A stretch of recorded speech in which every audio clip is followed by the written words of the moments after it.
And welcome to Tint Wisdom number 60. I am here with Harry, friend of Tint Wisdom. Been on many past episodes. What's up, Harry? Eric, it's a beautiful day somewhere in the world. What do you somewhere in the No, just kidding. I mean, you're out in California, man. So I mean, it's always a beautiful day out in California. It is. It is a beautiful day out in California, but we're inside in California, unfortunately. I hear you. I say unfortunately, but I don't actually mind. Are you able to get out? Are you able to go walking and stuff and running, or Absolutely. So, in California, what we can still do is obviously we can go to like the grocery store, gas station, any essential types of trips, but then also any sort of like activity, like going for a walk, going for a jog, totally allowed. You do have to wear a face mask, which we did buy a bunch of them. And yeah, I mean, like I live kind of near the beach, by like kind of near Santa Monica, and they closed all the parking lots. Obviously, they're doing anything they can do to keep people from driving across town and like overpopulating areas. But you in your local area, you're totally fine doing whatever you want. good, good, So good, good. every like 2 or 3 days, I'll go for like a walk or a jog, and that's all my knees can take anyway. I hear you. What I about hear you. you? Houston is, obviously New York is the hardest hit, and with a lot of restrictions. Houston's not as bad.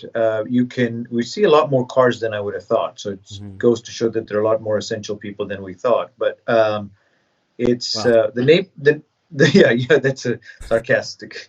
The neighborhoods, luckily our neighborhood had some trails and stuff, some walking trails. So my wife and daughter go out. My son and I go play tennis at the tennis court. So, but not as bad, yeah. not as bad. We try to stay away. We were not eating. I mean, we're not going out and stuff. That's for sure. Yeah, that's one of the big things I think we're doing a little differently than maybe some. I know we're not the only ones, but not we're like not ordering food anymore or anything like that. Like I kind of don't trust, like I just feel like, look, if we're going to be inside and we're going to do this whole quarantine thing, then why not just take it as far as possible and be as like safe as possible? There's no reason to half-ass it. So, it's interesting. The CDC said on the food part, the CDC said that, they don't think that food can transmit. But the question is, if that same saliva falls in the food, then why can't it? Well, and I'm not Right? even thinking about people spitting on the food. I was thinking even just like the delivery driver, like touching the bag, like everything, like No, anything. no, agreed. But You know? look, we're sitting here, and as we're talking, Yeah. there is spit coming out, Well, whether you like it or well, if not. we're all wearing a mask, the spit stops coming out. Sure, agreed. It's a lot better. So You no you have doubt. to And wear a again, mask there or no? not yet. No, no, not Do you yet. have lines outside your supermarkets? We don't have lines outside, but in the mornings we do, like in a Costco or something. Once in a while there is. It's tapered down. Eric, I was talking to a friend of mine about the shortage of, and obviously this kind of leads us also to where we're going, but just about the shortage of groceries and other things. And I was trying to explain to them that there's a difference between purchases and consumption, right? So what's happening right now is that there's pantries are getting stocked, right? There comes a point in time that those pantries, everybody's pantries keep getting stocked, and there comes a point of saturation Mm-hmm. where they can't buy anymore. Now, Mm-hmm. so consumption has not really gone up. Purchases have gone up Right. because it's going in storage. Now, some things, consumption in some things, unlike what most people want to believe, toilet paper consumption has not gone up, but a Clorox consumption, the wipes have Sure. gone up, We're and washing our hands more. We're using double the amount of soap or triple the amount of double the amount of soap. So yeah. there are certain things where consumption has gone up. The rest of it is just a matter of time. If production continues at the rate that we were at or close to, when we reach a point of saturations and everybody's stocked up pretty well, they're going to be, what are you going to do? Stock up instead of for a month, for 2 months or 3 months? People are not going to go down that path. I mean, we don't need to. I think we're a nation that can produce things if we need to. Yeah, and it kind of to me this week, maybe just like yesterday or but like it kind of feels like we've turned a corner because I think what was like kind of looming over our heads was the uncertainty of what if this gets out of control bad, like just next level bad. And I think now that some weeks have passed, while there's still the uncertainty in a lot of levels, like we're not so concerned with millions and millions of people dying. We're kind of it's within some sort of concept of what's going on. I think. What do you think? I think it is, but I think part of that is for the wrong reasons, right? Part of that is, in my opinion, because people are frustrated and in being in a lockdown. They're frustrated. They need to make money. They need to also get out, right? They need to run their businesses. They need to run their lives. They need to run their families, all of the above. So I think part of it is coming out because of just a level of frustration that you've been cooped up and you want to go out and do those things. Look, until we have I'm just saying the sentiment just feels like it's not. It's like we're headed it towards like a reasonable future and not like this catastrophic, unimaginable future. You know? But again, I think part of that is because, look, the numbers of infections, as we track them, we know what they are. So yes, it's not going to be as bad. But the reason it's not going to be as bad is also we have taken, the government and the states and stuff took steps to Yeah, reduce it. I'm not saying it was overblown. I'm saying that it feels Okay. like we turned a corner. Like that, as of last week to this week, we're maybe on the other end of some sort of anxiety of or big anxiety. Like it feels like we're looking towards reopening, not towards an unknown amount of time till reopen. We're looking, I agree on that, but I'm just saying what I'm saying. I guess the difference between what you're saying and I'm saying is I agree that the sentiment has changed, and there've been talks about reopening or phases of reopening, but the reality is that until we really find somewhat of a cure or some sort of vaccine, opening yeah. means that we're just going to go back into the mud. Right. And at that point things could get worse and then we could end up having to close again, which would cause quite the panic because then you have the uncertainty of anything. So, Yeah. I'm just saying I feel a little better today than I did maybe on Monday. I do But too. The reason I feel better is also because, look, the initial projections were based on the numbers that we got, and then those were reduced because the states took charge, and they included the distancing and so forth. So I think that we took the appropriate measures. I feel a lot better today than I did 2 weeks ago when the projections were even higher. And again, the thing about projections is you deal with the data that you have. So it's okay as we get more of a pool, our results are going to change. So, I mean, I'm glad they just changed in this direction rather than the other direction. yeah. Hey, real quick, Ed Munt Yeah. Munt put a Yes. comment in here and he just said, "Hey everyone, thanks for the speedy shipping, Harry Rahman, and thank you for all the help, Carol Lockwood." So I know you posted Veloce posted that you guys will be shipping and everything reopening with like limited staff, limited, and so on and Yeah. precautions. I'm curious, have people been buying film these last few weeks? Look, they haven't really been buying film, and they also knew we had put out a statement that we were going to shut the warehouse. So Right. unless somebody needed an emergency film that they had sold, or they were matching a window, or something happened, or something, we would ship them out once in a blue moon, a piece of film or something, or a roll. But since we had put the message out, nobody was really calling us because they knew that we were closed. Now going into it, we had quite a few orders come in today that because we've officially said, hey, we have uh, the letter from the county that says we're essential. So, but we're still taking precautions. Everybody's working from home. We've got our two guys in the warehouse that are coming in, and one is doing one thing, the other is doing another, staying far apart. But there's nobody in the office, other than me. So what I heard was that unrelated to Veloce, but what I heard was that Expel RX film that we've discussed before is completely Yeah. sold out for a couple of months. Did you happen Wow. to hear anything similar? No, but I mean, it makes sense. I mean, these are, they're good products. They're coming in, and they're making they're making a difference in today's world when people are more conscious. And so I think it's good timing. It's definitely good timing. Yeah. I can't imagine they saw it coming with that product, but definitely opportune for an opportunity for them. And I just feel like it's not like people should you have to look at it and go, well, why is that film sold out? If you're a tint dealer, an installer, and you're saying, well, why is that film sold out? And then are there other products that you may want to get ahead of that you're gonna need that may sell out? That your life's gonna be better if you have them than if you don't. So the Expel RX film is a film that I've seen about six different suppliers supply, and all within 90% of each other. So what you will see is that this is, I've looked at a film, I looked at a film about a year ago, very, very similar to an RX type film.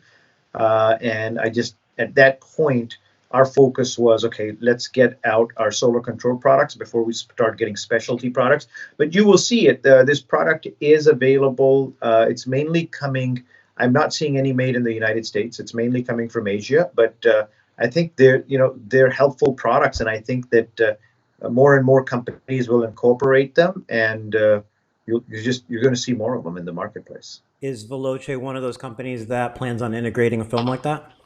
We had it as part of our plan about a year ago, Yeah, but and what are you we doing already, now? I know you yeah, looked at it, but are you planning for on rolling sure, it out or what? for sure. Look, it's part of the wave. It's part, and it's not just a wave. It is something that I think it's the new norm. So we will see not just that, but we will see other products. We've got some not just films, but we've got some sprays and some liquids that will target certain bacteria and so forth. So you're going to see, which both of them were apart. So we're going to speed up that process and see. We had the chance, and we have that product available as of today. But we thought, well, let everything just calm down before we come at it, and then that way we can do a little bit more research on it as well.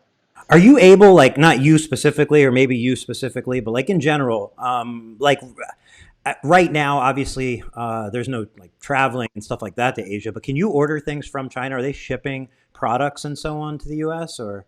So look, we're getting, in terms of products coming from China. Look, we're sitting. We don't really. I can't speak for China itself, but from Asia, Uh-huh. because I don't know about China as well. But for Asia, there are a couple of products we do get from Asia, and we're sitting on a decent amount of inventory. So because we stock quite a bit of it, so I don't know as of today. Okay. But but from what I hear, look, China manufactures 40% of the world's. China holds 40% of the world's manufacturing, right? So at the end of the day, what's going to happen is they're not going to shut off. They're going to continue to ship products left and right. I mean, if China shut manufacturing, honestly, it would shut the world down. 40%. Yeah.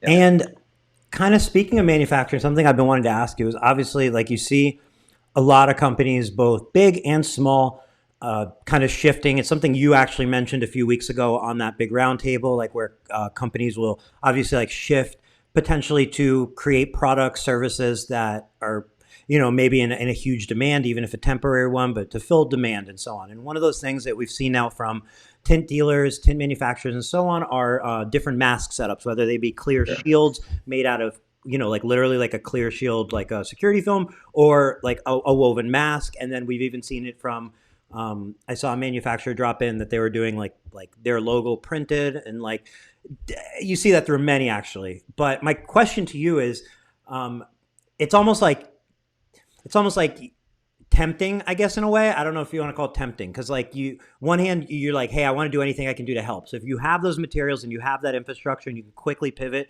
then you're just doing something that's good for society and good to help and so on. And then the next angle is kind of like, well, are you getting into something that may help you sustain your business? Maybe it's a whole new avenue. Maybe this is one of those stories you look back on and say, yep, there was that virus, and we went from doing this to this, and it changed the whole course of history. How did you, coming into this, like, how do you look at all those sorts of things? What are you tempted by? What are you thinking? I think that we're seeing a couple of the companies that are doing that right now, really making a lot of donations, or really not making it as a profitable item, but really to help the first responders to begin with. So I really hats off to those companies that are taking this opportunity, first of all, to just help the people in need. I'm sure there are people making money on it, and making money is not a bad deal as long as you're not, gouging people. So the ones that are making a profit out of it. Look, Eric, I think it's natural. I think at times like this, it Oh, is I'm not natural. judging. I'm sorry if I wasn't clear on the question. I'm not asking you how you feel about those companies. I was Yeah. asking you how you looked at it as Veloce. If you've thought, hey, we have security film, should we do that? Or here's the reason why we're not going to do that. Or do we want to make, even if it's, do we want to make products that are going to be specifically for our window tint dealers as a way to, better protect themselves and their customers? Because like, promotional products, Sure. maybe products they purchase, is that sort of thing on the horizon, or is it anything you've kind of thought about? So I'll tell you, when I looked at that, because these times bring up opportunities for us, we have a clear picture of where we want to go, and we didn't see this as one of those things for Veloce anyway. That doesn't mean it's not right for Expel or other brands, Matico. It seems like Matico is doing some good stuff out there as well. So it for us, it was going to take us off our game, which is off of our plan, off of our 5-year plan of where we need to be. This was, there's certain times things come along that jump in, and there's such a huge opportunity that you could have a pivot in your business. We didn't look at the masks as that. Now we are looking at the new norms and seeing, yes, we can integrate a lot of different things, but the masks itself, I think that there are certain companies, that I think, and I think Matico is doing a good job of trying to produce these masks and stuff. So and they're doing it with a lot of. By the way, as we're speaking, I just got a text from somebody that said, Harry, you can still get a haircut. Yeah, Right? The actually, that's guy. something I wanted to talk to you about. Yeah, yeah, I wanted to see, obviously I've shaved my head, and yeah. it's kind of like a thing. I feel like for quarantine, you maybe give your head a buzz. So I was wondering if there's anything I could say or do if you have a pair of clippers at home that maybe you could shave your head if you're willing to participate and kind of go for it. So that was It's very, actually a yeah. question I had prepared. I don't usually prepare questions, but that was one I had in my pocket waiting for you. Listen, I'm not. Look, Eric, you can get away with anything. You're a good-looking guy. For me, I need hair on my head to at least look half decent, according to my wife, if not full. So it was just funny because somebody just texted me. They're watching us, and they said, "Hey, Harry, get a haircut." I don't want to forget Ed. Ed, thank you for your business. Thank you for the opportunity for Veloce to service you. I think that I think you're going to be happy. So going back, look, we didn't Going look back at real it quick, let as. me pause you. Yeah, Joshua yeah. Reeves asked, "What is Veloce?" I want you to answer his question. I can answer it, but I want you to answer it. Sure. So, guys, Veloce is a vision that I had. So, I worked for a brand for 18 years. And after that, my goal was I realized that innovation in our industry is pretty slow. We were selling 18 years later the same products we did in 2000 when I started there. So, good company, good products, but they really didn't have any innovation. So, Veloce in Italian means fast. And so, the name of the company is Veloce Innovation. We are a supplier of window film right now, architectural flat glass window films, a lot of specialty products, some new technology. So it's a window film supplier that is.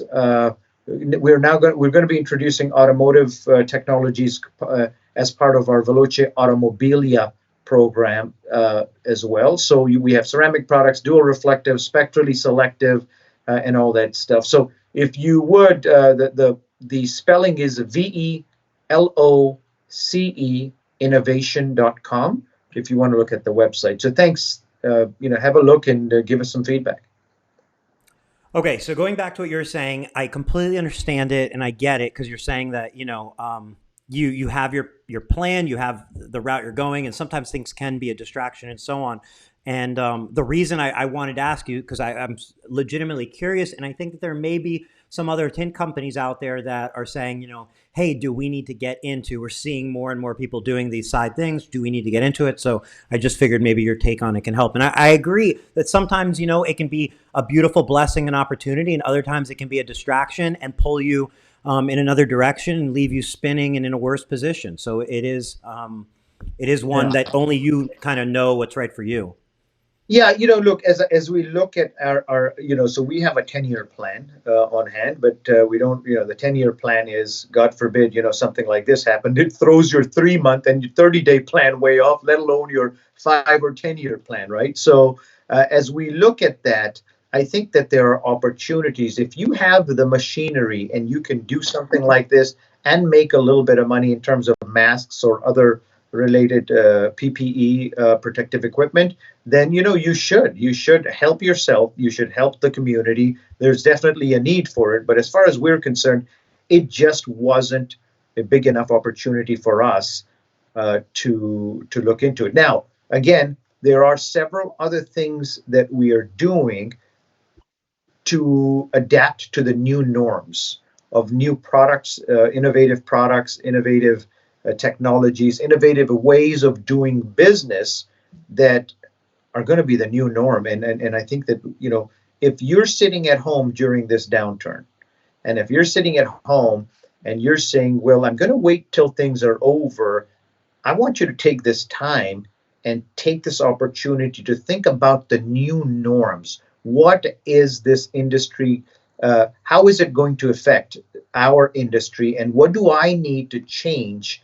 And I'll tell you, Eric, that if you're sitting home and you're just waiting for things to come back to normal and that you're going to go back to life like it was before, I think you're going to be surprised and you're not going to be prepared very well. Well, I mean, give me your yeah. thoughts on that.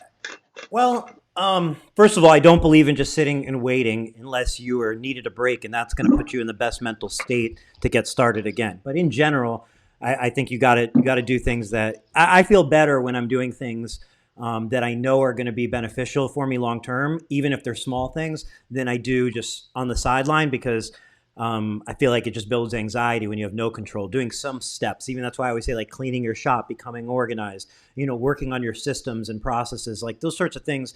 They give you a sense of control, and to me that's valuable. Getting kind of rewinding, I guess, back to like the masks and so on.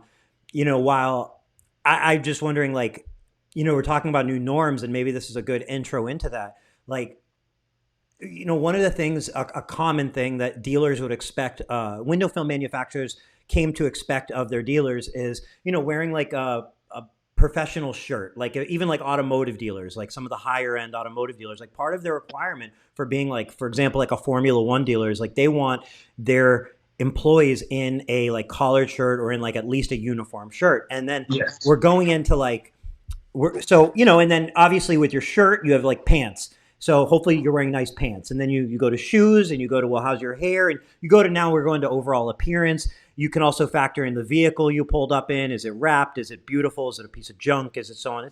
It's your overall presentation as a company. And then I feel like, now looking forward as to this new norm, I say, well, what is the most, if customers are going to start shopping for businesses to do business with based on how protected they're going to be as one factor, one contributing factor in their purchase decision, when that comes into play, what does the best tint company look like, literally physically look like, and what procedures do they do to be the best at earning people's business, that their primary concern, everybody's, if we were 3 months ago, everybody wants to show the edge they have on the film, right? On the top edge and it's shaved. Maybe if it was flat glass, you'd want to show that you pulled the seals or, how far behind the seal you got, how there's no light gap and so on. Well, now what most likely people are showing, the people who are still in business or preparing for business, is they're showing how they look wearing a mask. And they're talking about the steaming and the sanitization features. So you have to understand that people, not you, but I'm saying in general, people are not necessarily going to be worried about the price as the number one thing. They're not maybe going to worry about the stats of the film as the number one things. Of course, those are the things that they want, but in front of their mind, it might be, what are you doing to protect me? So I guess my mind kind of went to, like if there's going to be Veloce masks and if there's going to be like gloves or if there's going to be a protocol as a Veloce dealer that this is what you should do. And, like the new norm, like you said a few minutes ago, what is the new norm and what can companies do to prepare their dealers for a better new norm? So, no doubt. Look, you know how important booties were in Booties going became into. popular more like the Kim Kardashian, I'd say like in the last 10, 15 years, right? Right, right. But booties are, if you're walking into a nice home and so forth, guess what? You were wearing booties, For right? sure. And yeah, yeah. But the type of booties that you're talking about, we'll take I, that offline. Yeah, we'll take that offline. You damn Californians, man. So that was a common thing, right? Is that in flat glass, you want to walk into somebody's house. It was a show of respect. It was a show of protection. So we just take booties to an all new level, whether that's gloves, and that's not just gloves, but fresh gloves. Because look, gloves can, if you're wearing gloves, you could be contaminating the whole world with gloves. I think somebody showed an experiment with paint and how gloves work. So gloves, if it's face masks, if it's making sure that where you're seated, it's making even sure, we have, as part of our automobilia program, you're going to really, we've got some really cool stuff. Even when you sit in a car, they're protective things that are just, they look beautiful. They're very protective. So when you go into somebody's house, even where you sit, even whether it's your shoes and your hands, or your breath, or whatever it is, the masks, I think that, if you're not planning on this, and again, I hope, Eric, I really hope, I go back to what I say, which is you prepare for the worst and you hope for the best. I hope that in 2 months or 3 months, we can say, you know what, all that preparation that I did, we don't need to mess with it, because we found this, and we found a cure, and we found a vaccine. But at the same time, if you're not preparing and you're waiting for it to go away,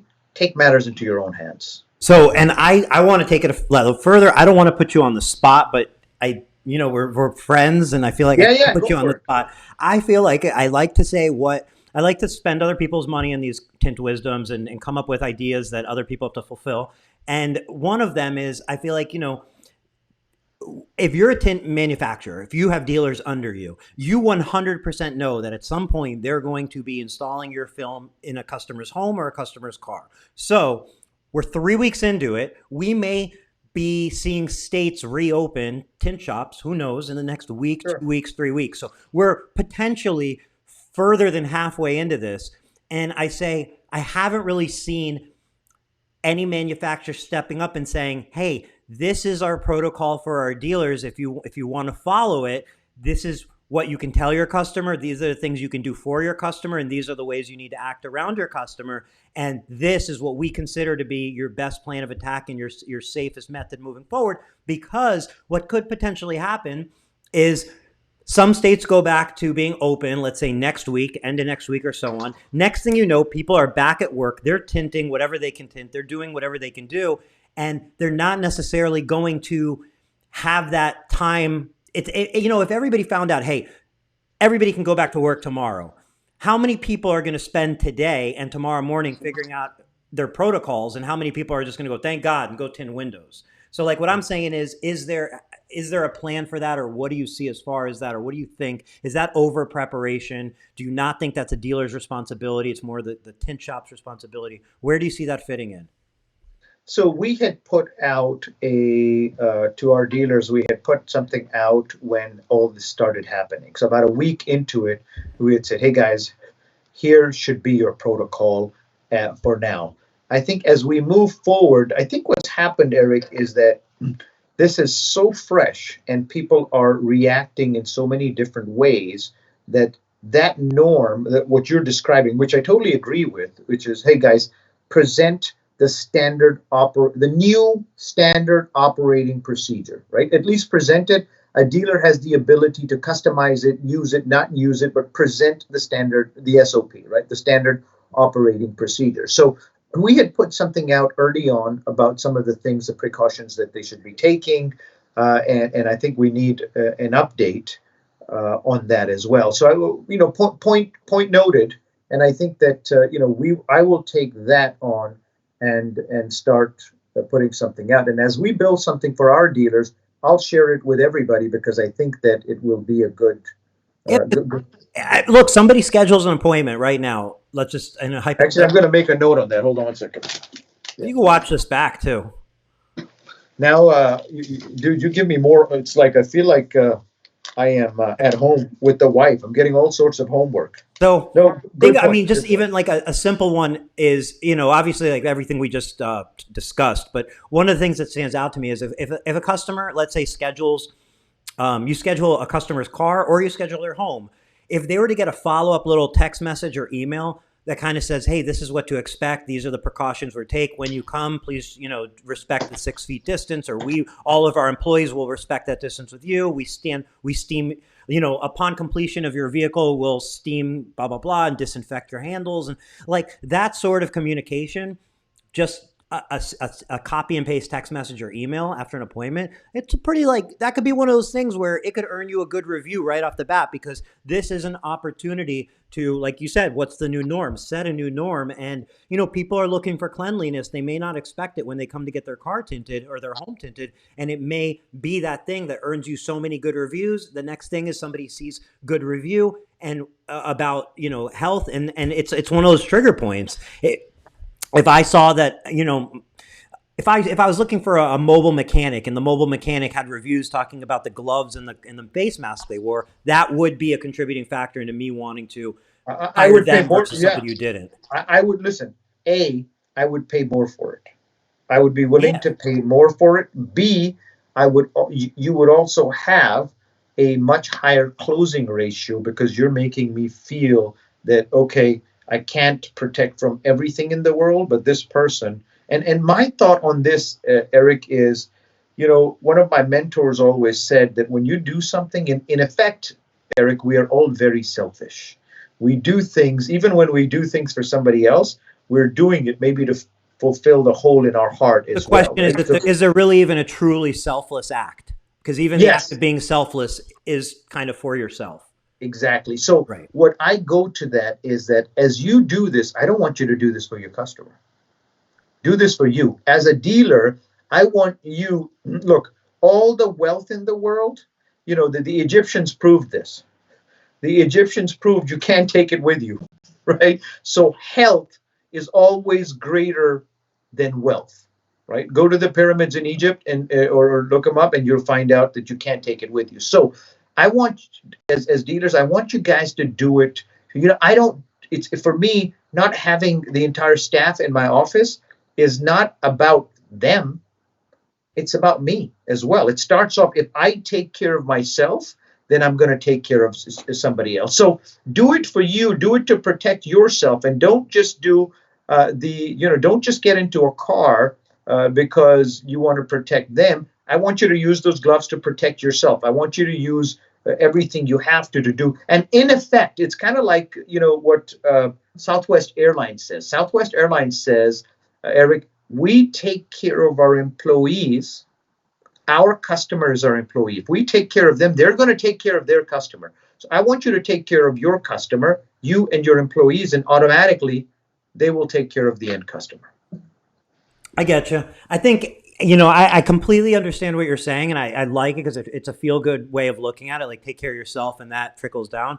But like, I just think in general, like, at least for myself, and I feel like I see it in a lot of other people, we're willing to sacrifice our own health and our own well being sometimes to get the job done and to make a customer happy and so on. So, like, how many people will wear out their joints to bring in money? So, like, money for your own health. We're making that trade off all day, every day, sometimes mental health, sometimes physical health. So I just feel like, if you put the money on it and you say, hey, this is how you're going to earn more customers, this is an opportunity for reviews, this is a way to propel your business in maybe a slow time, it's almost more of a incentive for a lot of people than maybe saying do it to protect your own health. Because a lot of times people say, they take on that, hey, I'm fine, I'm not worried about myself, I'll be fine, I'll be fine. It's easy to say that about yourself, but you can't say that about other people that are around you. Yeah. Look, if I went out, and I was using this example with a friend of mine yesterday.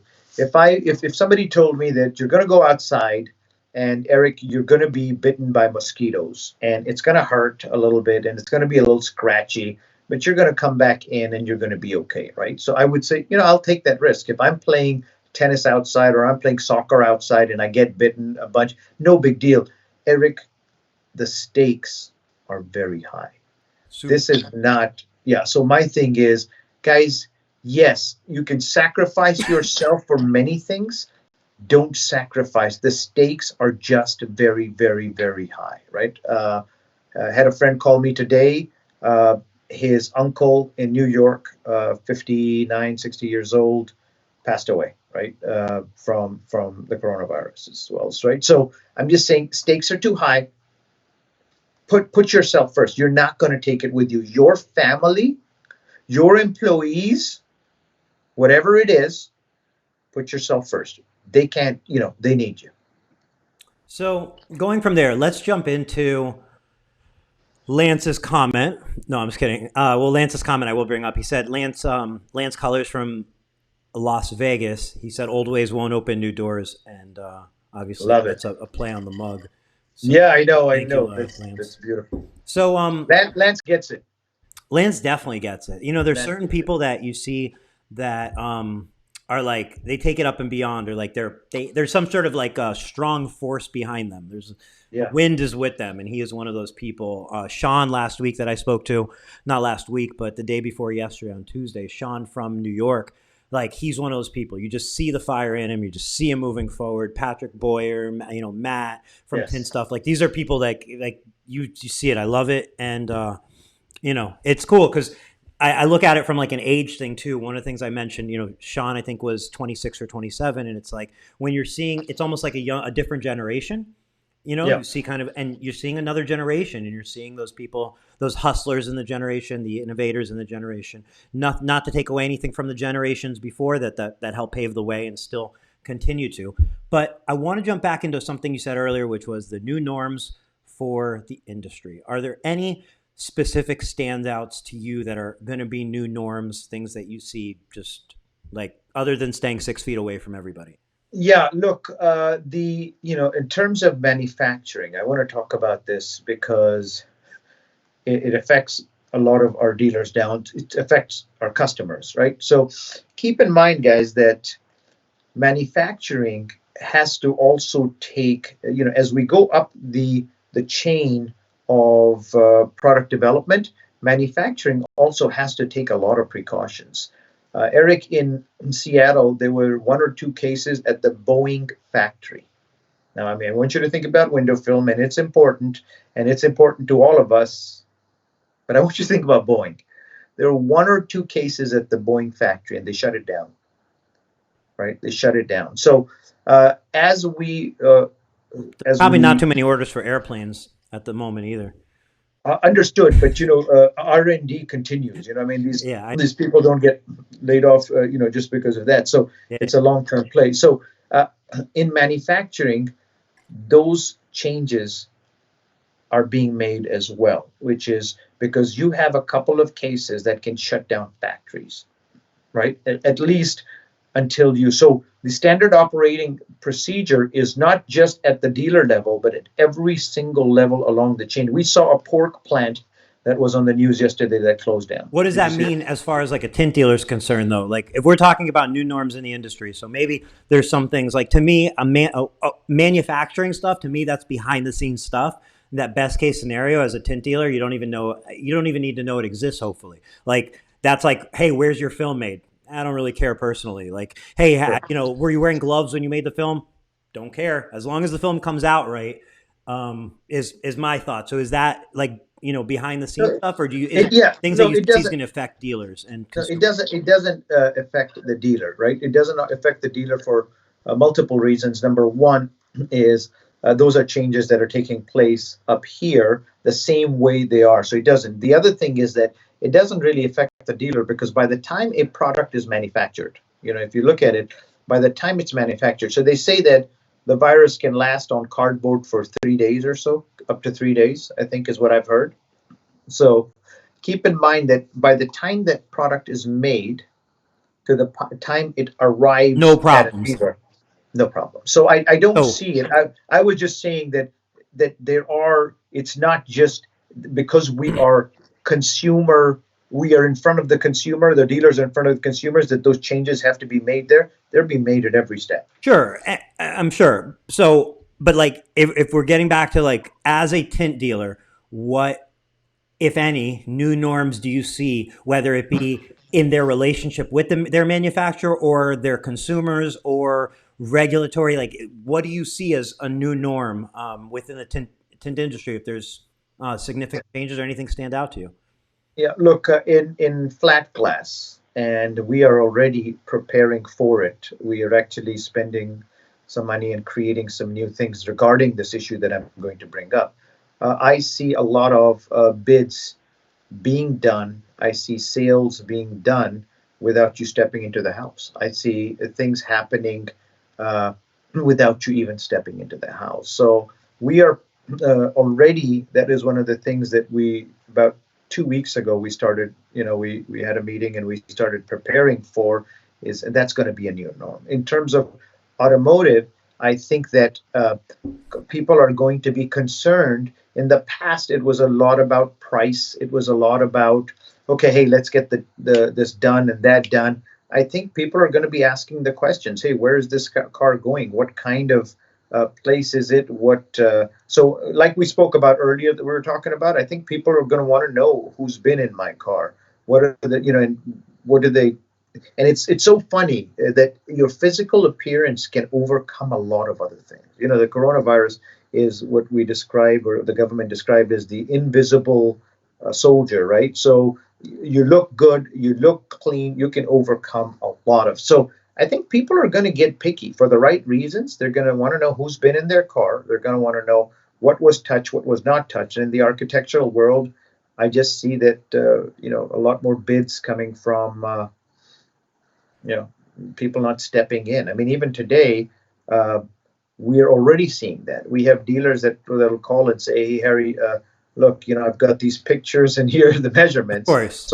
So in one way, it will reduce the cost of doing business for some companies, because now you don't have that extra trip, right? And if you're seeing pictures and you're getting measurements, but in another way, it will take away a little bit of the salesmanship that window film, as we know in the architectural sales, it's not just, you can't sell it over the phone. People can't picture what that film is Not going going to to be as look high like. as a conversion. You can, but Yes. obviously pictures, virtual consultation, something that I've been talking about for a long time, but I never imagined that a catalyst would be a pandemic. Not in a million Yeah. years. I thought it was simply a way to be more efficient and use technology and just where people are going, but did not think about a pandemic.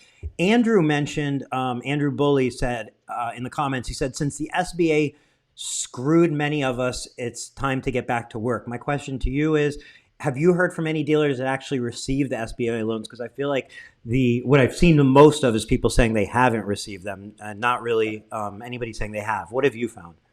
So yes, I don't think in our industry. I have a friend. He runs about a $50 million business in the healthcare What about that? environment. Just tint, just tint.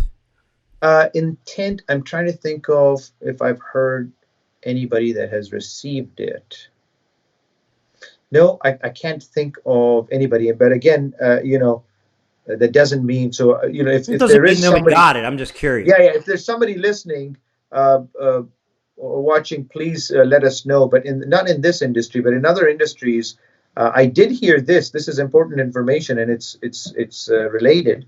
Is that I have a friend. He runs about a $50 million business in healthcare, and he has three banks. He has multiple corporations. He has three banks that he banks with, and the bank that he did go that he did get it through was Allegiance Bank, but the bigger banks, Chase and another one, uh, were not able to help him.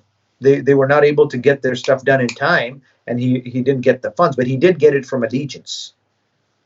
So if that tells you anything, I think Chase was late to the party this time. Honestly, I banked with Chase, and I saw what they were doing, and they were just late to the party.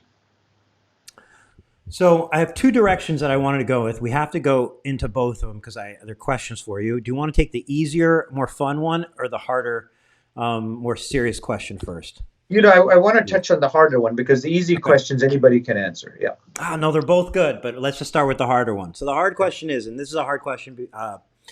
Well, you'll see. So, but building on last Tuesday's video. So last Tuesday we spoke to Sean Roach out of New York, and like I said, very impressive guy. Can't say enough good things. And one of the things that he told us about was his experience going from, I believe it was Suntech, and then making this fast, swift, firm decision and moving his business over to Expel.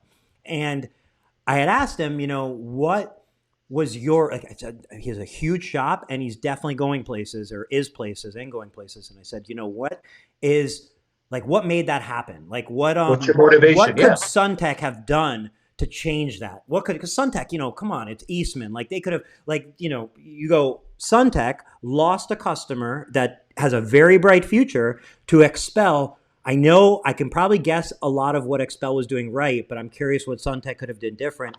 And Sure. his answer really was mostly around the color of the film. So he actually said that he just noticed that the Expel film matched, like, factory glass on SUVs and so on. He obviously also mentioned Dean Mitchell, and that was someone he spoke with right away. And there's obviously a lot of positive aspects of Expel, but to make that switch, and what the hard question, I guess, for you is, with Veloce Innovation or Veloce Automobilia, what do you think is going to be what are some of the driving factors that are going to make people that have been with companies like Eastman for decades and so on and so forth go, man, it's time to move over?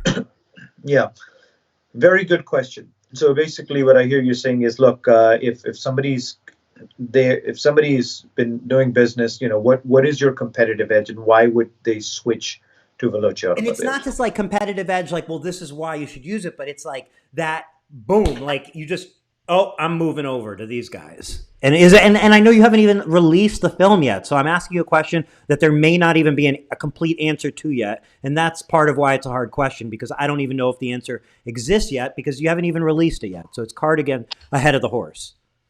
Eric, it's an actually very easy question, and we have the answers for those, and I'll touch on a couple of them. Look, having done a lot of research, there are some good programs out there.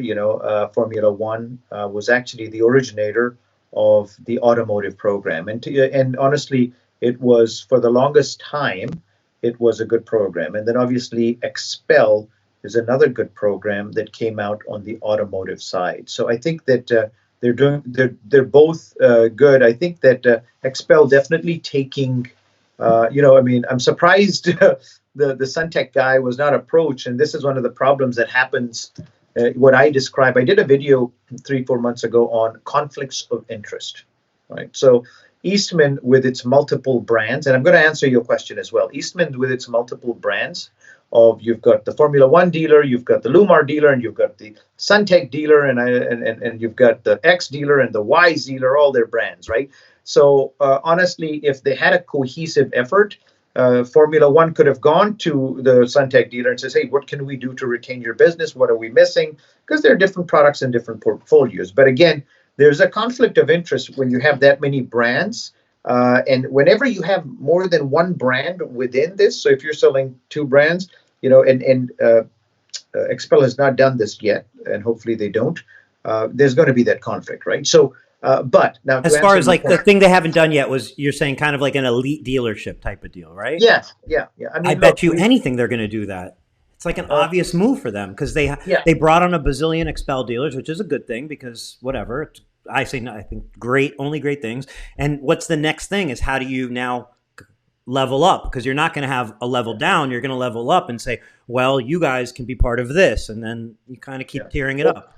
Right. I mean, so basically, I look at these 2-tier dealers, and I look at them at it as a conflict of interest, right? Because what happens is the bottom tier dealer, especially when the names are very similar. So, what recently you see Lumar, which had the Vista program, and now it's Select Pro by Lumar. And I mean, they've really they've convoluted. Super Look, as a if I was a Vista dealer that I'd spent so much money all these years promoting the Vista name, and now you're going to call it Select Pro and all the other dealers around me. So it's also a justification, Eric, by suppliers to add multiple dealers in an area, and it's a feel-good thing. That's by saying, true. Hey, Eric, you're going to be a Formula One dealer, but we're going to have a Lumar dealer in the area. We're going to have a Suntech dealer. So now they can have 3, 4, 10, 15 dealers in the same area and say, but Eric, you're the only Formula One dealer in the area, So right? So the funny thing about that is, I even think, like, I think you bring up great points. I even think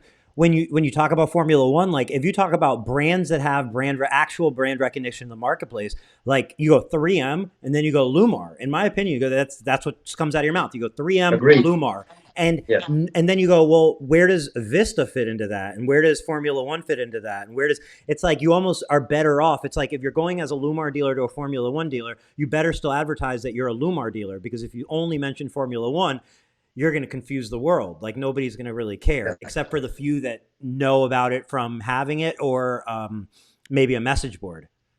Yeah, and you see a bunch of brands doing this. I mean, you saw 3M, even within the 3M, they had the Prestige, and then they had this. Now you have other brands. What they have done is they've cut their own brand, and then they've started another brand. But reality is all they're doing is saturating market. So one of the things, to go back to your original question, one of our goals at Veloce is that we are not going to use that justification. There is going to be one Veloce Automobilia dealer. We're not going to say, hey, there's a Veloce Cheapo dealer and Veloce Automobilia, and then there's the Veloce Prestige, and we have this great automotive program. It's either you're Veloce Automobilia or you're not Veloce Automobilia, right? So, or you're not, you don't do business with Veloce Automobile. So that's one of the biggest things we're going to do is we're not going to justify putting in more dealers in an area by calling it a different brand. Well, it's X, but we're creating the Harry brand, and we're just, well, Eric, you're Veloce, but we're going to sell Harry to every Tom, Dick, and Harry out there, right? So that's one of the big things we're not going to do. The second thing is that, look, our product portfolio. Go ahead, you're smiling. No, I'm not. I'm unrelated. Okay. Keep All right. going. All right. Share the joke, man. Share the joke.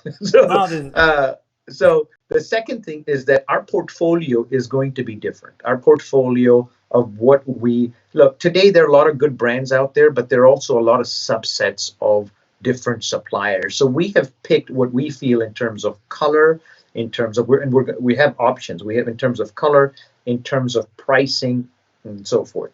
The third thing is that we are not going to have distributors in the United States. We will have distributors internationally.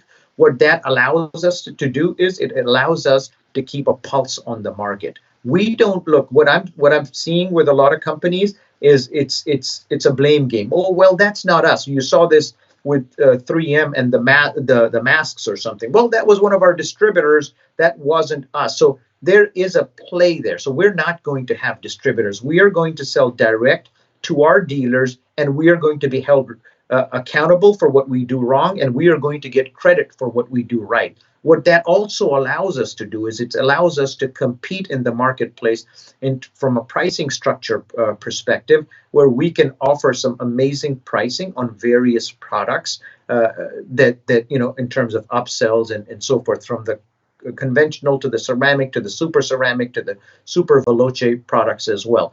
Our marketing is going to be different. It is going to look different. It is going to act different. So, look, today, if you go to a brand and you say, I have a territory, what does that territory mean? I mean, if your supplier has two brands, right, that territory doesn't mean as much. Go ahead. No, it doesn't mean as much. It means, I mean, look, if we're talking specifically about like Formula One and like Lumar, as an example, what it means is if you have a territory for Formula One, that you're going to be able to carry those best of the best films, and nobody else within your area is going to be able to come in and offer that Stratos or that Pinnacle. They're going to be capped off at that CTX, and that's look, whether you think that's the best scenario or not, it is the scenario, and it is still an advantage, and it is the offer that they provide. It's the programs that they offer. So Eric, you can be a very successful Formula One dealer, even if you have Lumar dealers all around you.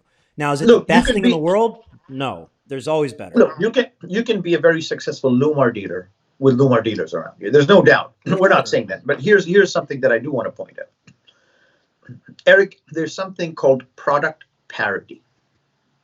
Product parity is something that happens that as time goes on, you start seeing products start looking the same, Yep. performing the same. If you look at different brands today, they justify. In fact, there are several brands that Reeboks one brand Oh, it's into fine. another brand. Yeah, of Right? course. What's that? I said that, of Right? course. Yeah, we Yeah. know.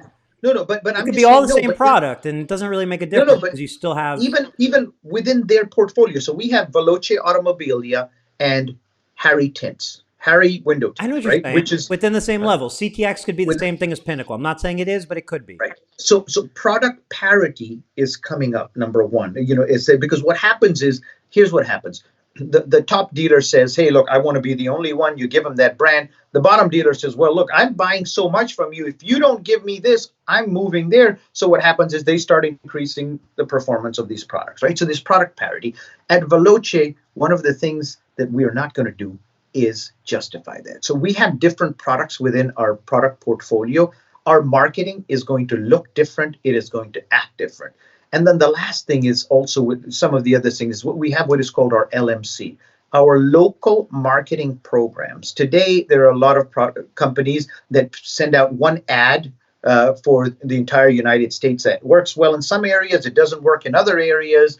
We are going to customize our approach to our dealers, right? And in that local area. So the local marketing campaigns is very, very specific. So Damien Whitehead out of Australia actually left a comment. I just brought it up on screen.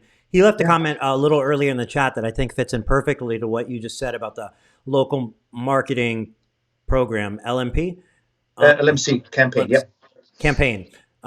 He said, when a film manufacturer finally helps its customers by advertising their films on mainstream television, et cetera, they will become the customer's most popular choice of film. I don't think any manufacturer has ever done that in Australia. Now, the only thing that I wanted to comment when this first came through was it, he said mainstream television.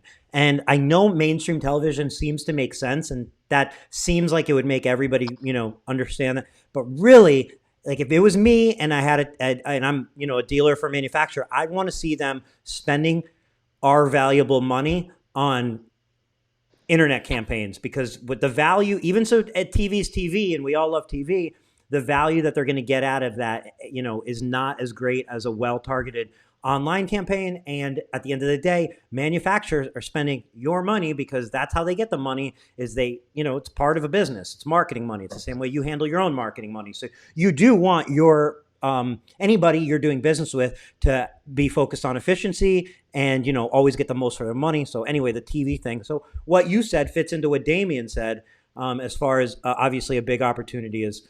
Yeah, but I want to add one point to Shoot. what you said. Mm-hmm. So, look, the whole purpose of the LMC is that even Eric, we've been spending money for the last 4 months testing different markets on the LMC. Before we finalized the LMC, we wanted to make sure that we can say it's worked here. And I'll tell you what's important is even the online marketing or the search engine marketing, the SEM side, Mm-hmm. there are certain things that will work in Los Angeles, California, that in Nashville, Tennessee will go off. So the whole purpose of the LMC, What do you mean? There's certain things. So you're looking at digital marketing as one aspect. Digital marketing is just one aspect of the LMC. We have 8 other aspects of the LMC beyond digital marketing, right? So yeah. So what I'm saying is, so the digital marketing, a huge play, a really good play. 100% in is where I'm What's at. that? Digital marketing. I said 100% in is where I'm at. You're saying 8 other ones. So are you talking about television and billboards and mailers and door to door? Like what? How do you fill in 7 more spots?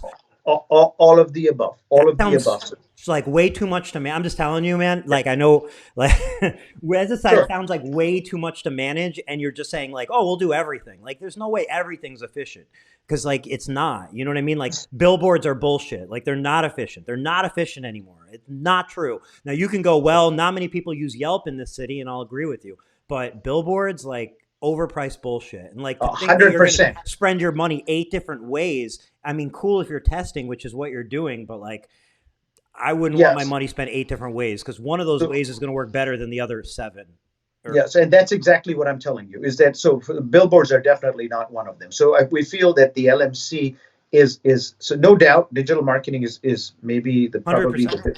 the biggest piece of it, right? Uh-huh. But there are you just have to trust me on this. We have done this in certain areas. We've tried it, and this is what I was saying. Digital marketing may have a formula that works in many areas, right?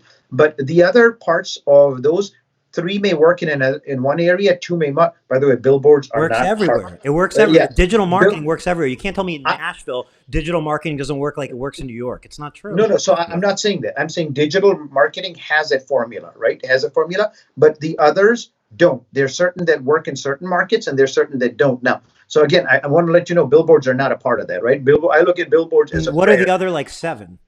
So I'd have to kill you if I told you. So I we mean, how have is that possible? This is a marketing solution for the dealers, and you, I guess, you no, are testing.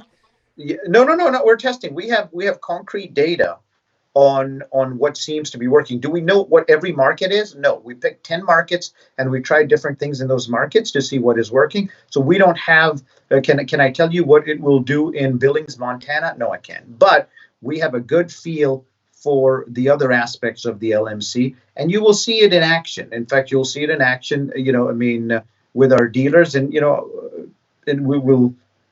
And again, I'm not saying they will work every single which place, but we have a good read on it. When is Automobilia set to be released?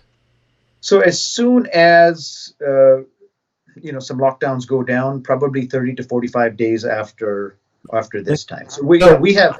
so maybe like let's say everything's kind of back to normal within like a month. That would put us in May. You're probably looking at like June, July, August. Yeah, June, Put it probably there. June 15, within 30 to 45 days. Look, we were ready. We were about 30 days away from releasing Automobilia, and then we didn't want to release it at a time like this. It takes, it's Veloce Automobilia is not the priority for most people right now. So as things get back and people start looking at things positively, and as we get back to it, we want to release it. So, but this downturn, Eric. It's unfortunate it's come this way, but it's given us a great chance to go back and even look at Veloce Automobili and say, hey, what are the things that we did not have time to do or do well, or what can we improve upon? So we're sitting here right now scrambling to make what we thought was good even better. And Lance asked, Lance from Las Vegas, asked Yeah, if there's going to be a Cool Touch Auto edition. there is going to be an auto edition. You know what's interesting, Lance, is And will that it shrink both ways? It won't shrink both ways. It won't shrink both ways. Look, Cool Touch it's so many different layers, and Cool Touch is always going to be difficult to shrink because it's Cool Touch. Right now, we have variations of Cool Touch at a lot lower pricing. We have a product called SV70, which is a windshield designed film. It's about 72% light transmission and about 50% total solar energy. It shrinks amazing. We've installed it on boats. We've tested it on cars and all that stuff. Lance, Cool Touch is not ever going to be easy to shrink. But again, we don't expect to sell a lot of Cool Touch in the automobilia world. And why? We have specific products.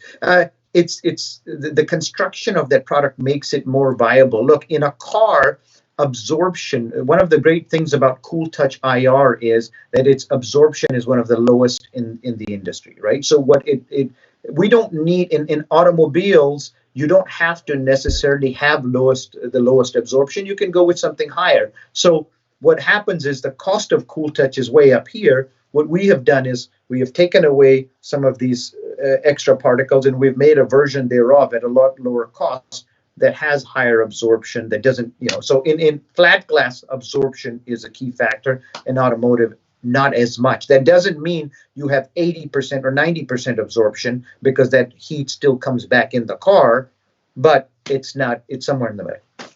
Got it. So What was the easy question, man? I mean, the that easy, was a that's where tough we're going one. next. All So right. Okay. it's not easy, but I mean, it's more lighthearted because I feel like any question that involves other manufacturers' names in there, it can get the blood pressure going sometimes No, amongst people. Eric, Not you, I'm I'm just saying in yeah, general. no, agreed. But I want to clarify something. Look, there are there are brands out there today that are doing things very well, and we look up to those brands. Name them. Top five. Who's doing the best? I think, from definitely from a brand perspective, just because of the size of the company and they make consumer products, I think 3M does really well, Really? right? Yeah, in terms of the size, yeah, they have so many consumer products and stuff. Oh, The consumer products. You're name, talking about window tint, right? no, I'm talking about window tint, but because Okay. of the consumer products, people know the brand name. They may not know they make But them. they're doing I, things well, or they've done things well in the past. Like if we're talking no, I think they're still 2018 doing. to 20, who's doing a good I job? I think they're still doing a good job. I think they're still doing a good job. They're good. I like, a Saint Gobain. One of the things I really look up to. I'm telling you about when I look at these brands, what I look up to, right? I Right. look at Saint Gobain, and I think that they are one of the most ethical companies out there, right? I think that they really they really think about when they put something out, they think about the values of what this is and stuff. And I can't, I mean, again, just because they excel in this doesn't mean they excel in everything, but I look up to them for that. I think they do a good job of that.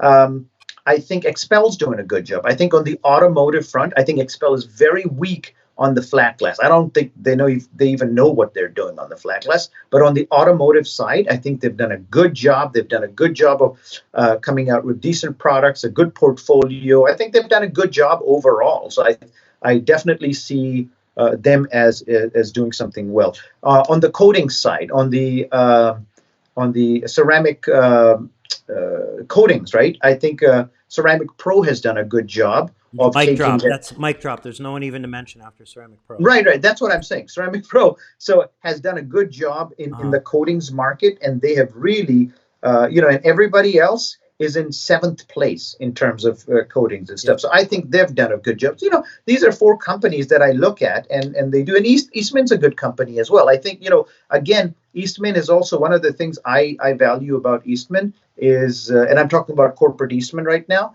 is that they're also a very ethical company, and they're really trying to do it. They're trying to make a difference. They're actually, in terms of the window film industry, I think that they've done more education in the window film industry than any other manufacturer. So I think there's so I would put those five in. And again, that doesn't mean that others are not doing a good job. Those are just five of the, and there are other things I look at other companies, but I look at these companies and I say, hey guys, great job, thank you. We are learning from you, and hopefully we'll be able to reach your level someday.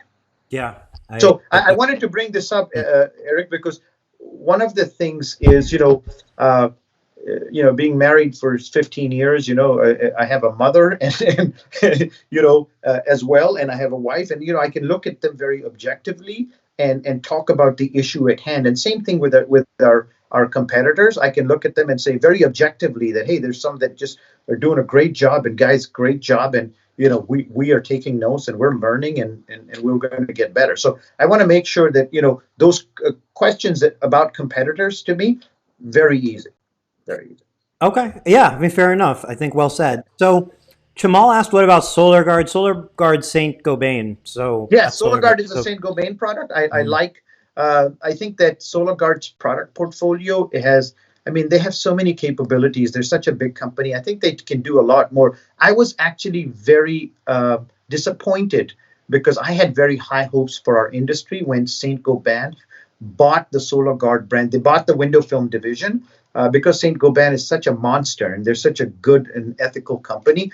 I was hoping that they would really do what CP Films back in the day did with Lumar, and really educated the market. But again, it's a good company. I like Saint Gobain. I mean, I look up to them for their ethical values. Number one in my books. So moving on to the easy question. And so easy question. I want to talk about,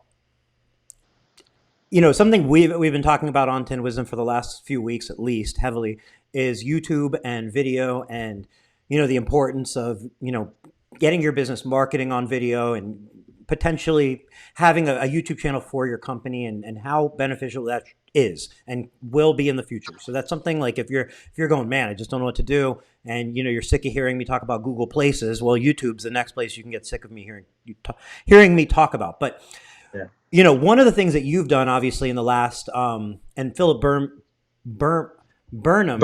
Yeah. Philip Burnham, out of Florida, right? Out of Yeah, St. yeah, Augustine. yeah. He just had great information, Harry, 100%. So I just wanted to read that to you. Awesome. Thanks, Philip. Great guy, by the way. Great guy. Philip's an extremely great guy. And Yeah, so basically, what I'm rambling about here is you, for the last 4 months or so, have been doing what you call Super Thursdays, right? yeah. About 4 months. Yes. So I want to take us back and let's do a little rewind. Lance, thank you for watching. Lance had to go, but thank you for watching. Thanks, Okay, Lance. so getting distracted here. Your Super Thursdays, that was your first real big jump into being on video. Am I right? Yes. So if we can kind of take you back to the mentality, today you put out a Super Thursday video, and if we could rewind at the same time and go back that 4 or 5 months, tell me a little bit more about maybe like what maybe on a grander topic, like what you've learned, I guess, about that whole thing. But I really I want people to understand that if they feel nervous at the get-go and they feel like they suck at the get-go, that's not a reason not to do it. Everyone sucks at the beginning. My first videos sucked. Yours, I'm not going to say sucked. I'll let you say it. They But did. They did. They there's a sucked. certain Yeah. level of like anxiety and nervousness and just like and it's like a blanket being put over you and you're trying to breathe and talk. And I wanted to spend some time talking today about your Super Thursdays, about your videos, and go from there. Yeah. So I'll quickly touch on Super Thursdays because I think, I love, one of the things, Eric, I love about you is that you are you're very unique in the way that you want everybody to do good. And and I love that about you because that's what I want. The whole purpose when you say this, you're trying to get people out of their shells and you're trying to get them to build their own domain on right as well. And that's why I started Super Thursday. I thought, look, God has been great to me. He's put in a lot of great people who have done a lot for me. You know, my uncle, who's here in the U.S. Man, I mean, the guy's he's just amazing. So there's just a lot of mentors. I have a consultant with me who's helped me, and just a lot of good people. So for me, just like you do Tint Wisdoms, and you encourage people, hey, start building your videos and start building your domain. You want to get them to do better. I started the Super Thursdays for that. And we spend money sponsoring that ad. We spend time and effort in creating those videos, coming up with those videos. And the reason we do it is it's my way to give back, right? We don't talk about, you haven't heard one Super Thursday that focused on just what we do in terms of window films. It's always about how you can better yourself as a business, and how you can. And then I also feel that, Eric, like we said, it's not just a selfless act. I feel like by putting those out, we also attract the type of people that are willing and that want to improve. And we're not attracting people that are content in their way. They want to improve. So the goal of the Super Thursday, in fact, we had one that came out today, was what's your go-to? Today's topic was what's your go-to? So we all have our default modes. When we get angry, we have a default mode of we go to this. When we are in a stressful situation, we go to something. So what are the purpose of today's, and what I do is I try to keep them under 10 minutes so that you can listen to them while you're driving to work or this or that. It's a quick once a week, and it comes out on Thursday. But today's was what's your go-to? Who's your go-to, even your go-to person? I want you, when things get hectic, or tough or even good, there's an opportunity. I want you to have somebody that's a go-to person that you can compliment. It doesn't make you weak. It makes you stronger. I mean, Eric, how many times have you called me or I have called you and said, hey, Eric, I want to bounce something off you. It didn't make me weak when I called you or vice versa or anybody else. So I called a dealer of mine, I called a friend of mine, or I asked my wife. So you need to have a go-to person. Now, you could have a go-to person for business. You could have a go-to person for personal. You could have a go-to person for X, Y, or Z. You could have multiple go-tos. So How many videos did it take you though till you felt like you were getting kind of comfortable?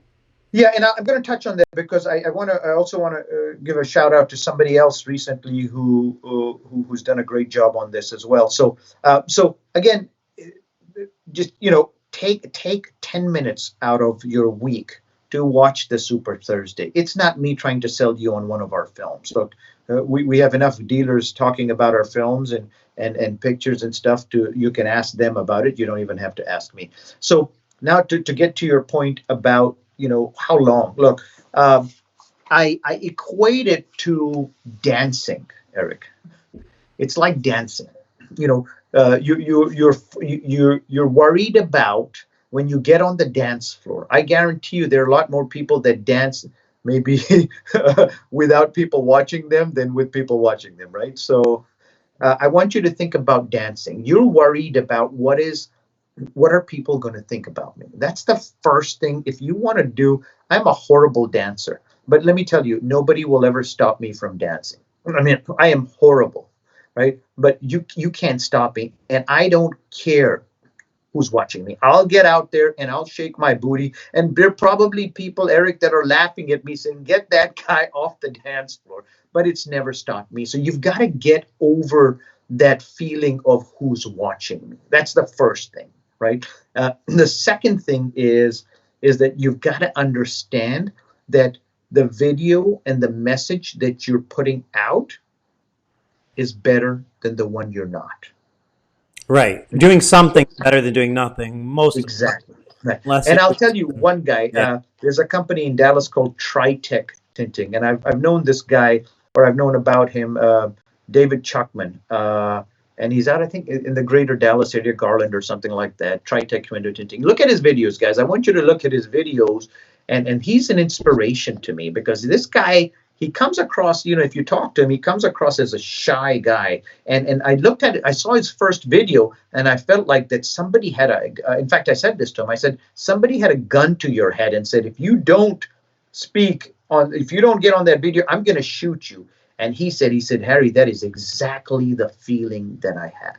And now that I look at him, man, this guy in 2 to 3 weeks, however long he's been doing it, or a month, whatever, look, he has come in a month a lot further than I came in my first month. So you gotta put it out. The message that you're putting out is better than the one that you're not putting out, right? Sure. And don't start with, if for those that play golf, I want you to think about the first day you played golf. Don't think about who's watching you. You got better. The people that play pool, the people play tennis, you got to have the mentality of, I don't care who's watching me. I'm going to get on the dance floor. So get on the bloody dance floor. So to me, it took me, I would say, about 8 episodes to start feeling. So about 8 weeks for me, because I was putting out once. No, in fact, at first I wasn't putting them out once a week. So it may have actually taken me longer. It took me about 7 to 8 episodes to start feeling a little bit more comfortable. And for all of those guys that know me, I have no problem talking. I have no problem talking. You can put me in front of 1,000 people and not give me a topic and give it to me like a second before. I have no problem. I have no problem getting in front of these people. So think about it. If it was difficult for me, who doesn't really care about somebody watching, I can imagine how difficult it is for the people that are not used to this, right?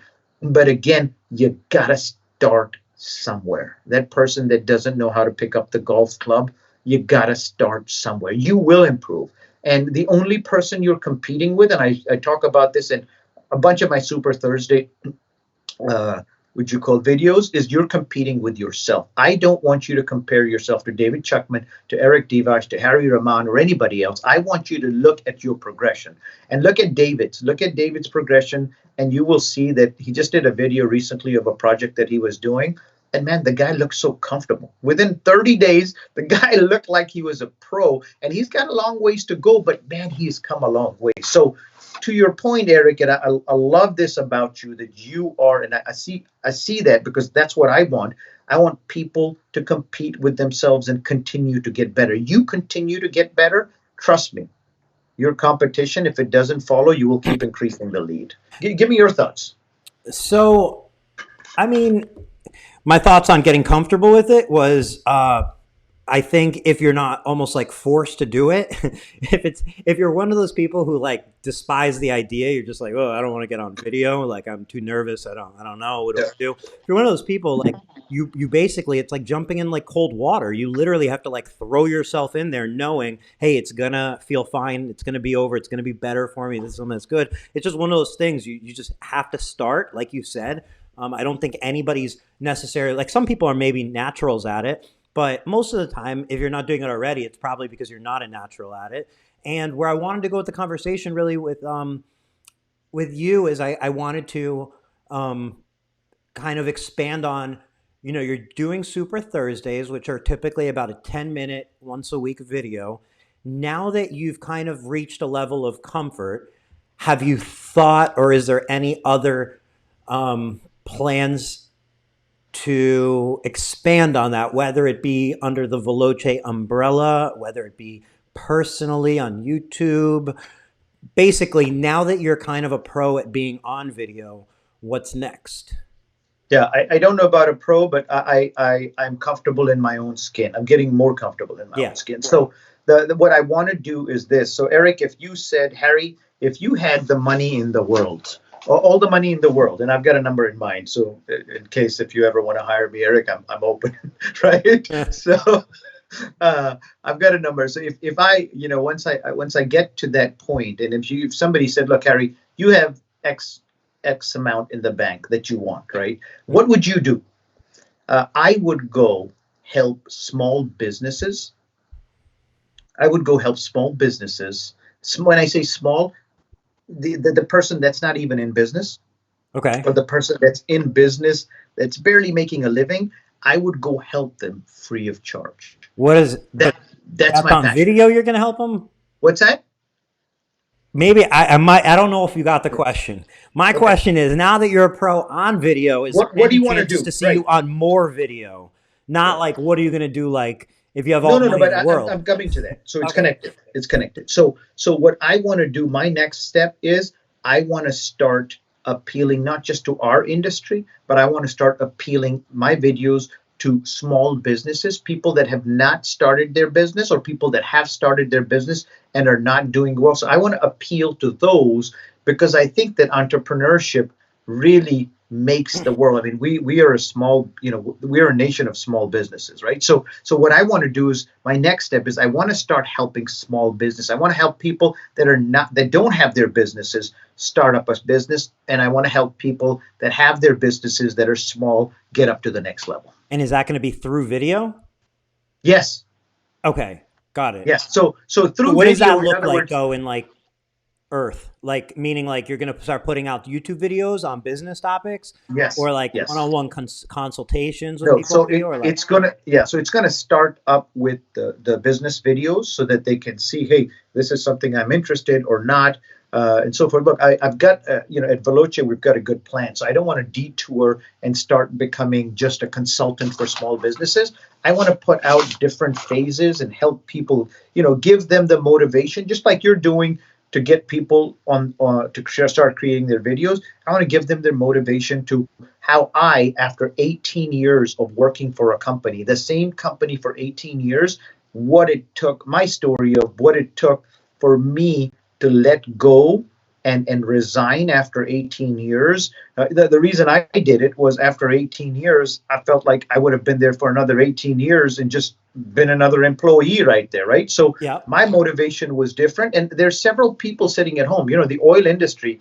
Eric, oil was at $20, $19 a barrel today. So there are people sitting in there that, they have passions. Eric, I heard this some time ago, and it really hit me hard. Most people don't regret what they have done.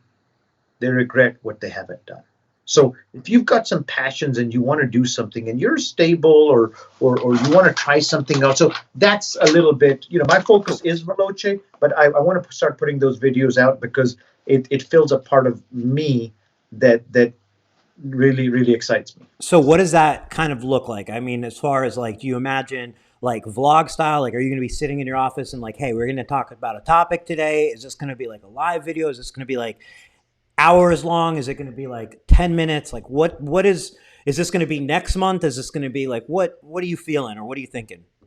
So right now, with the focus on automobilia and with the focus on our LMC, I want to make sure that our teams get those started. And once they get started, then so I'm probably thinking probably in the next 2 to 3 months, we will start something it'll be, I want to keep it digestible. So I want to keep it under 10 to 15 minutes to these people. And then I want to just take them through different phases. We will also be one of the other things I want to do is I want to start bringing some case studies as we do this. I want to start bringing some case studies of different businesses, different industries, of people that have left. I know a lot of different people in different phases, and I'll be inviting people to say, "Hey guys, if you've been through this age, and call me, we'll do an interview with you." Because I don't want to just give them theory. I wanted to take somebody. Now I've got my own story, but I want to bring a lot of different other stories so that they can relate and connect. And then do you ever see the possibility of sharing more of like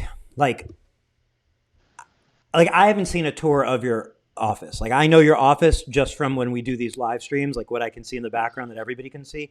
But like, is there maybe 44 Tools does a great job of like being very personable and like, showing the shop and so on, or their facility.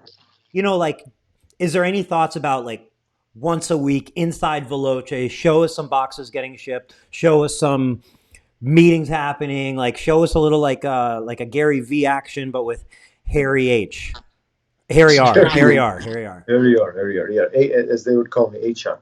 So look, guys, my philosophy on that is if it helps a dealer in any way, sort of form, yes. So maybe what we'll do is we'll ask one of our dealers who feels comfortable next time they're in the office, and we'll do a consulting, because we do a lot of consulting for our dealers. It's part of, I've got some history in franchising, right? Being a franchise as well. So you pay franchise fees, and you don't get the kind of support even with franchising after you pay 7, 8, 9, 10% franchising fee. So we do a lot of consulting with our dealers, which is way above and beyond. So we'll talk. I'm helping a dealer right now who has an issue with, he's been in business for over 20 years, and he's been doing certain things the same way, but he's not changing with the times. Now he's done well. He's like an $800,000-$900,000 flat glass dealer. So he's done very well for himself, but he hasn't changed with the time. So he's asking me to help him change his team, but he doesn't know where to start. So we do. So, maybe one of the things where the customer feels comfortable, maybe we'll do a small subsection of some of the discussions we're having and how we're helping them with his team and some of his change in marketing. As far as look, the office and the warehouse, look, if people want it, I'm happy to do it, but it doesn't really help them. What I would rather do is I would rather take them when one of our dealers is on the phone call or something, and take them live with that. Well, I think it does potentially help them, like just seeing inside, like it's education or entertainment or a mixture of both, or it's something else, and like just even if it's entertainment, it's just getting to know. I mean, and I'm just curious. Like I can't say for specific reasons why. Like I don't have very narrow points as to why I want to like see your facility and so on. But like I get some sort of like fulfillment out of seeing people's shops, seeing people's work environments, what they have going on, and yeah, loud and clear. And that's kind of one of my drawbacks a little bit, is I look at the educational side more than the entertainment. So, but thank you. Your point is noted, and sure, happy to. So we've got some, we shipped out a ton of orders today because we opened back up. So I think maybe on one of the next days that we'll take them through it. And what about personally? Do you ever see, like, you're obviously we see the window film aspect of you in Veloce, as Veloce, you're a car guy, you're a family guy. There's other things about you that I don't know, I'm sure. And do you ever see sharing like the personal side to your life a little more out there? Like, is that in any way appealing? Is that something that you follow? And like, do you watch other like people's YouTube videos and so on? Or is it not really like your thing? Or where do you stand with that? When you say other people's YouTube videos, like, are there any like, I don't know, maybe like I know you're into cars. Are there any like people who do like car vlogs, or maybe make like a video going out for a drive, or like a day in their life? Or do you see sharing Yeah, anymore, like a personal side of it. And when I say, it is a loaded question in the sense, like in my mind, I'm not saying, hey, do you want to do you want to share the ice cream you're eating? But it's like, hey, man, you're a business person, and you know that the more exposure you get, that can lead to a lot of opportunities. You know that there's a lot of direct financial return from having a lot of subscribers on YouTube, or a lot of, and so on. And I'm not saying, hey, do you want to be the next Jake Paul? Do you want, people pulling at your pants when you're in line, like Harry? But what I am saying is, do you see any incentive, or is it attractive to you to maybe, start turning the camera and doing more like vlogs or personal related, building up that sort of, this is Harry, not just this is Harry from yeah. Veloce. So Eric, my wife, right? So just to give you a little bit of an idea, my wife is a little bit of an introvert. So she does not like to post stuff about us or the family and so forth. So out of respect for her, I don't really go down that So path. I think Yeah, about this real quick. I sure. mean, I know it's a little different, but like there are people that have that public profile out there that keep it very, like, you don't know who their wife is, you've never seen a picture of their child. So I'm not necessarily, I get that, but like, is that like, if you were going out with like your, like a car for a cruise with some Yeah, buddies, like making a video of that isn't necessarily going to like bring them into the mix. I doubt, like if you sure. hit the point where you're so famous that people are hunting down who your wife and child is, then like, that's not such a bad position to be in at that point. It Sure, might sure. be No, a waste of I get sleaze. your point. I get your point. So, out of just to let you know, so out of respect for that, even my own boundaries, I don't, I really don't go. I've got a friend. For those of you that know James Beal, we get to see his beautiful house, his beautiful backyard, and the pool that he built. Right. First of all, I don't have any of those, but even if I did, it's just something that I'm not. Will I say, do am I saying that, will I not do that? No, I just, it's kind of like getting on the dance floor. You have to be comfortable in your own skin. But, for you guys know that I love cars, and I do have friends, and we do go driving. And for those of you that like cars, maybe on my next drive, I'll have to post a video of our 65-mile-an-hour runs. All right. I mean, that's why I'm asking. I'm just trying to plant the Sure. seed. I'm trying to plant the seed, and hopefully it'll lead No, I, somewhere. I think it's a valid point that today, we it's not just, and for those of you that know me, and the ones that don't, I'll say this as well. Look, guys, Harry is not about just Veloce. When you are friends with me, I have friends, and I mentioned James. We don't do any business with James, but he's one of my best friends in the entire industry. In fact, he sent me a text while we were a bit on this. He said, "How you doing, man?" So that's why I brought up his name. But I don't do any business with him. But he's an amazing friend of mine, and I know he would be there for me if I needed something. Eric, you're one of them. So I have a lot of personal relationships. For those of people that say business is not personal, that's not true. Business is personal. Business is personal because it starts there. And if it gets to the point where business is not personal, then you know what? You're not doing it for the right reasons. Business is personal. We do business with people, and people override business to me. Yeah. So, is there anything that we did not talk about today that you want to bring up? Because I know I've been kind of dominating the asking questions thing, and you know, No, I think you're getting back from me for the time I was quizzing you about Tint Wiz, man. for anybody who All didn't the, see that video, it was 2 weeks ago, and you can find it on our YouTube channel, Tint Wiz, which is a great place to yeah, find so all I of our guys, so what videos. we did was I called Eric up and I said, Eric, you do such a good job of helping others promote their businesses and helping dealers. So I want to flip the switch on you. And I was questioning Eric on, and then just there was one question where he wasn't answering, and I pressed him hard, and he gave us some I know, and you insight. know what that question was you said like, where do you see Tint Wiz in the future? That Yeah. was the question, right? And like that Yes. was one of those questions that like as soon as we disconnected, I'm like, oh, I had such a better answer. I wasn't clear. I So didn't tell us really, what the better answer is. Come on, now is the time. it escapes me. I'm telling you, while we do this live, it's like I have answers. We can start the ball, but then what happens is when it's off, it's like, oh yeah, that's a more eloquent way of wording it. But essentially, I think the summary, the wording that I was trying to look for when we were speaking last was, the mission statement behind Tint Wiz as a company and everything that we have lined up beyond just the app and so on. At the end of the day, is we want to provide tools and resources and best practices that are going to make businesses more successful. That's it. Any way we can help make you successful as a business, and we can help, in any way, that's it.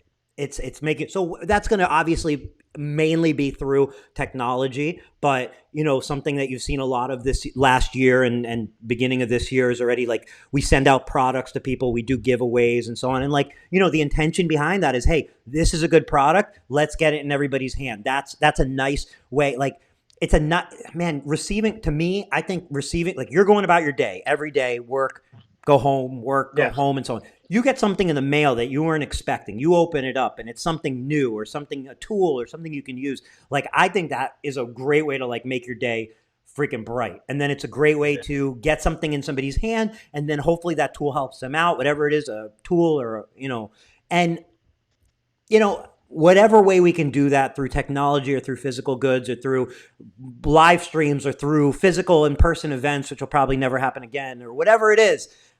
That's essentially the mission statement, is just provide tools, tools, whether it be sure. physical or electronic, that are going to help businesses be successful. You can jump on the Tint Wiz train, start using the app, and whether you used to do things a little differently or you could do things differently, you can know that you're doing things in a very effective, proven way that is going to work extremely well. And that's like a level of confidence that I feel like when I was getting into the industry, there was no place for me to look and go, what are the systems? How do you do this? And it was more like learning from other tinters, and that's where dealer meetings come into a huge play and so on, because you're trying to grasp those best practices and so on, and trying to put them all into one place is it. So Cody Becker said, great way to confuse the crap out of us. Who the heck ordered the label maker? So one of the things we just did over the last like couple of weeks is, we launched our inventory system on Tint Wiz, and one of two features in that inventory system is, one, you can make QR coded labels for your boxes that then you can scan with your phone, pull it up, manage your inventory and so on. And you can physically see what's in the box from that label. And the other one is you can potentially, if you want to keep track of your films through weight, you can do that as well. So we took some of our earlier users, our more active users and so on, and we sent them scales and label makers. And then we shot them a message saying, expect it. But here and there, some people missed the message or the label maker got there before. So we got a lot of people asking us, hey, what's this label maker? Is it from you? I guess Cody was one of those confused people. So even stuff like that, hey, we're going to make an inventory system. And yes, one of the ways you can keep track of your film is using QR coded labels. That's an optional part of the inventory system, but a badass part. But like, I want to take it a step further and not just say, hey, you can do this and you need to buy this and that. But like, if we can, we're going to buy those products and mail them to you. And yeah, I know not everybody's going to use it. Like, I'm sure we're going to send stuff to people and they're going to not use it. But I'd rather put you in the best place to succeed, whether you take it or not, than expect you to take it. I want to be as strong as a wind as possible, whether And, you make it to your and by the way, destination or not. yeah, I want to also, bring up your generosity of the people that have not signed up for Tint Wiz. Eric's been kind enough to offer during these times on some a trial period and some free. Oh yeah, So if you still haven't, completely free yeah, to use till at least until June 15th, but obviously we're still going to play it by ear and do what we got to do, but completely free no matter yeah. what. Anybody, So, everyone can go into so Tint Wiz that and use it. that's 2 months, guys. So people said, hey, it's expensive. It's I'm $100 a paying. month. Anybody who said it No, was no, I expensive. know, but I'm just saying people said it was expensive. That was one of the excuses. The other excuses was I didn't have time. Now let me tell you, You got time. both of those excuses are gone. So you guys need to find a third one. So you got to try it out Yeah. and see if it fits, and you can go from there. So Eric, no, I mean, look, you know, I hear you loud and clear in terms of that, and I think we're saying the same thing in terms of the norms are going to change, and we've shared what our little brains we're able to think of. It would be very interesting to hear from other people as we go on some of their vision of how things are changing, so that we can all adapt to it. And we all have to, as an industry, we have to adapt to it as well. All right. Well, with that, let's wrap this up. Tint Wisdom number 60. Harry, thank you for doing this. It's always a pleasure chatting with you. And we'll be Thanks. back after the weekend on Tuesday, same time, same place. And if you made it this far in the live stream and you still don't know that we're on YouTube, make sure you subscribe to the YouTube channel. It's Tint Wiz. It's an opportunity to, one thing I want to bring up real quick, and I know why you did it, but I'm mushing two things into one, but they're the same. So the reason I'm bringing up YouTube is because this is an hour and 40-minute live stream.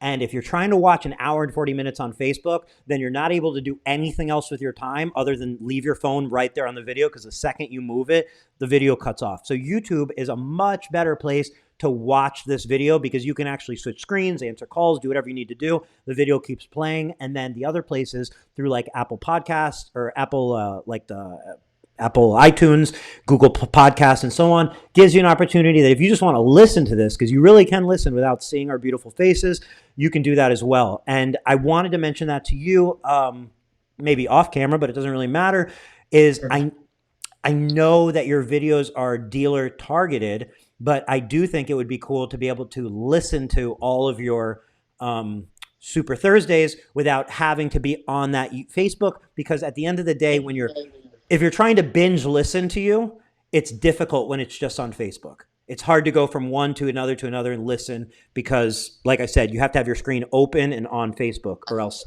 everything shuts off. So one quick thing, Eric, there may be a comment by a gentleman by the name of David on. Can you see? What did the comment? I mean, there's been a few comments. I didn't see a David, but maybe a David Serro. He said, "Welcome to Florida." Ceramic Pro.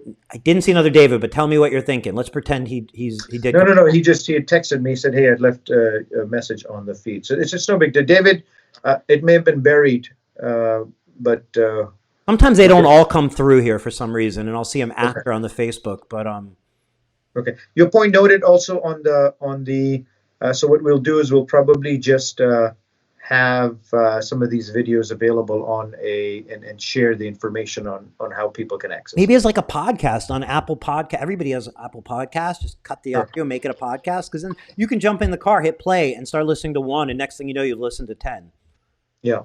So point made.